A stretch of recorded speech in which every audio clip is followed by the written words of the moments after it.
Morning everybody, Randy with Rashley's Border Q. It's Memorial Day. We're getting ready to throw a brisket on. I just fired up the whole Yoder, got her tuned in to about 180 degrees.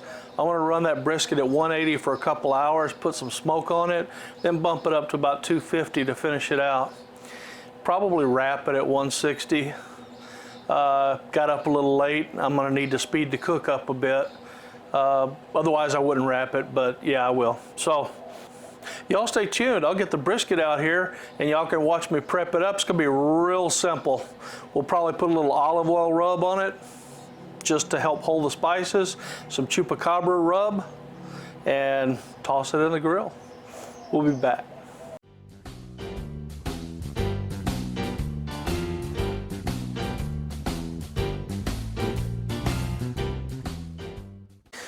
All right, we got the brisket out here.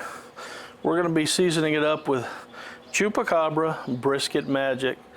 Probably my favorite of all of the Chupacabra rubs. Just got some plain old olive oil here. Gonna squirt a little olive oil on it. Rub down.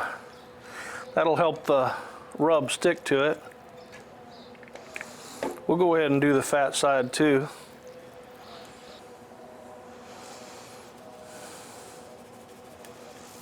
Love this Brisket Magic. It's got a nice texture. Not too thin, not too thick. I mean, not too coarse, not too thin. We'll get the sides too. What I like about the Brisket Magic is it's not heavy in salt.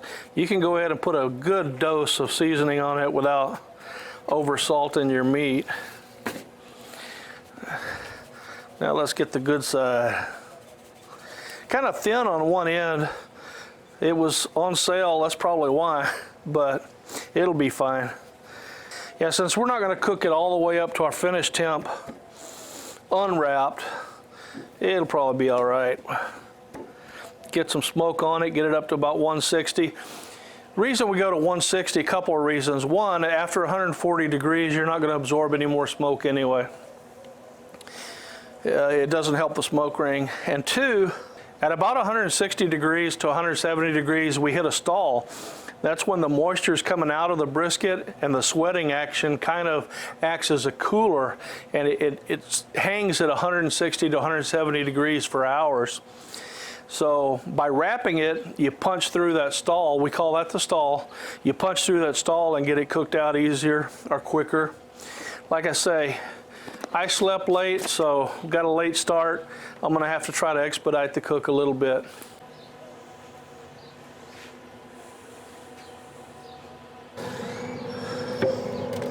We're gonna put a fat cap down, and I'm gonna take one of those two probes I had laying in the grill and go ahead and put it in the fattest part, or the thickest part of the flat, and angle it over toward the middle a little bit. That should be good, just to give us an idea. We don't cook by temperature, but the temperature is going to give us an indication of when we need to start probing the meat for tenderness. At about 190, we'll start to probe it, and when the probe goes in like butter, that's it, she's done. It doesn't matter what temperature it finishes at, it's by feel. Well, I just want to say that we're keeping all of those soldiers who've died across the years in our memory today as we cook.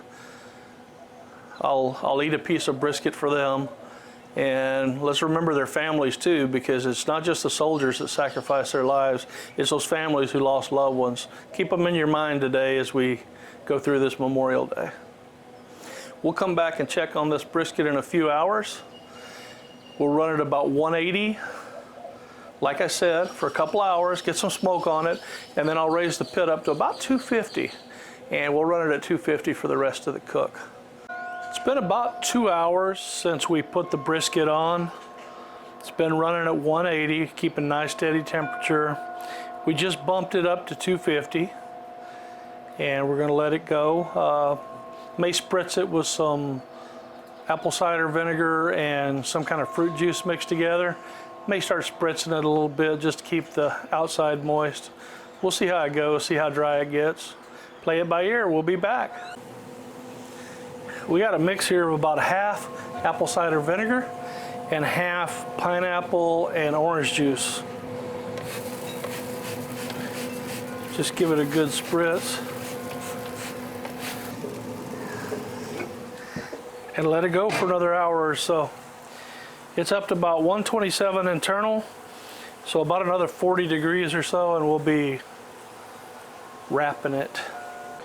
But about another hour, we're gonna give it another spritz with our mix. Good enough. We're at 146 internal, so it won't be too much longer, and we'll be wrapping it. I want to finish this off as quick as possible, so y'all stick around, we'll be back. Okay, you remember earlier I told you about the stall. Well, we've been in the stall for almost 2 hours now, and it stalled at a lower temperature than normal, around 153 degrees. I need to get this cook on with, so we're gonna go ahead and wrap with aluminum foil and put a little bit of beer in there just to have some moisture. Put it back on the grill and let her finish off. That'll speed things up.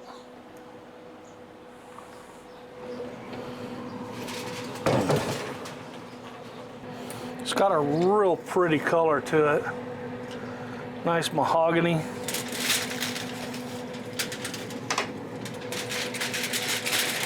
We're just going to leave the probe in it. Work the foil around it.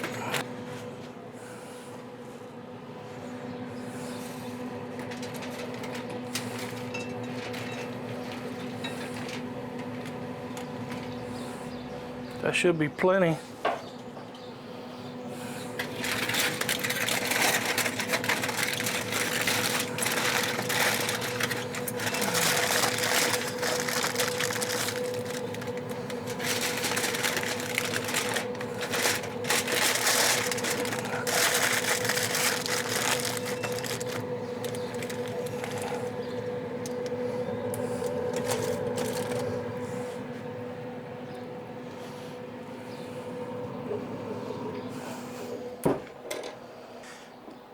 All right, we got it wrapped, got the beer in there.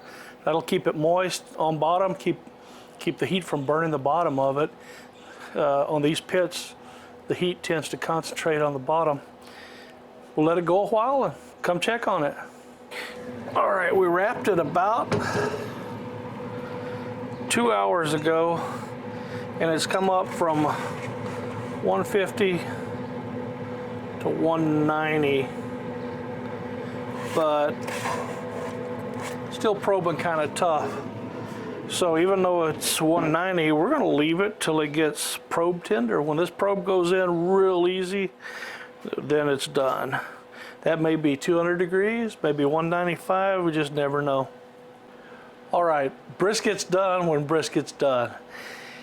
I kind of wanted to speed the cook up, and I did somewhat, but it stalled again really weird around 194 and sat there for almost an hour, and then took off all of a sudden, popped up to 202. We just probed it, it's nice and tender. We're gonna go ahead and pull it off, take it inside, let it rest a little bit, then we'll slice it and give it a taste. One last check. My remote thermometer is showing 202. We're gonna go ahead and probe it with a ThermalWorks lollipop. See what we get.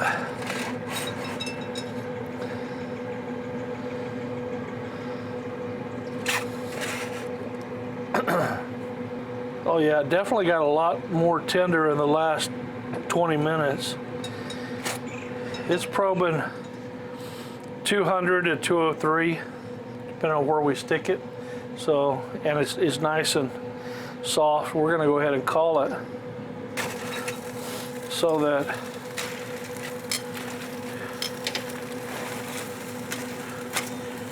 we can wrap it in a little bit more foil, and then we're going to take it inside and let it rest about an hour or so, and we'll slice it.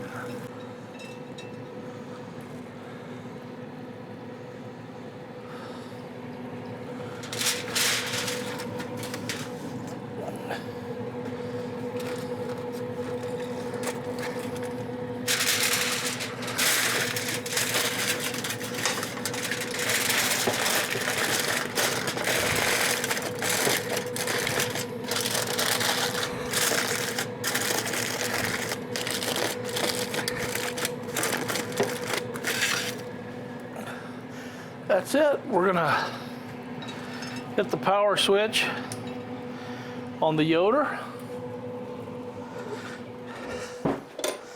Let it go through its cool down cycle. And we're gonna head inside. We've had this resting for about an hour and a half. Let's go ahead and figure out which way the grain's running. I didn't make a run like that. I didn't make a grain cut, which is where you cut across the grain so you can tell which way it's running. But I can see which way it's running here, so we're good. See what we got?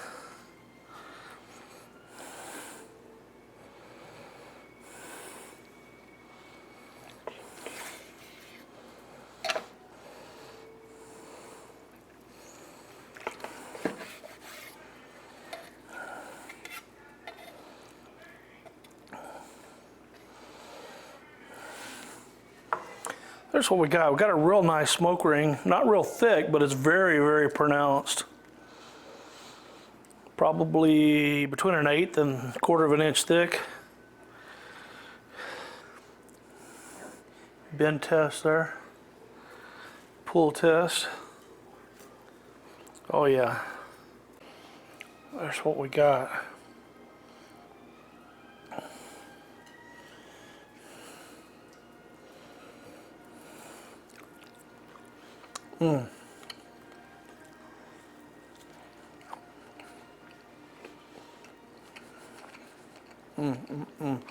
Oh, nice and tender. Lumberjack pellets. We started off with pecan. About halfway through the cook, I needed a refill. I threw in some hickory, seasoned with Dos Gringos Chupacabra Brisket Magic rub. No injection. We cooked it till it got to about 160 degrees. Well, 155 I think is where we wrapped it. We wrapped it, let it go, started probing it when it got to about 190 degrees, and it was probe tender. I decided we were done. It was at 202 degrees. It's not crumbly or dry, not overcooked, good looking brisket. That was a choice brisket. It was just a flat. There was no point. As a matter of fact, it was just a small cut of the flat. Picked it up at the local grocery store, which is H-E-B for us. We cooked it on the Yoder YS640, and we used Lumberjack Pecan and Hickory pellets. Well, that's it, guys. I hope y'all enjoyed the video. I'm sure gonna enjoy eating this, so I'm gonna call it a night, slice this up, make me some tacos, and we hope y'all will join us again on Rashley's Border Q. Who knows what the future holds? Who knows what we'll cook next? Tune in and check it out. We'll catch y'all later on down the road. Adios.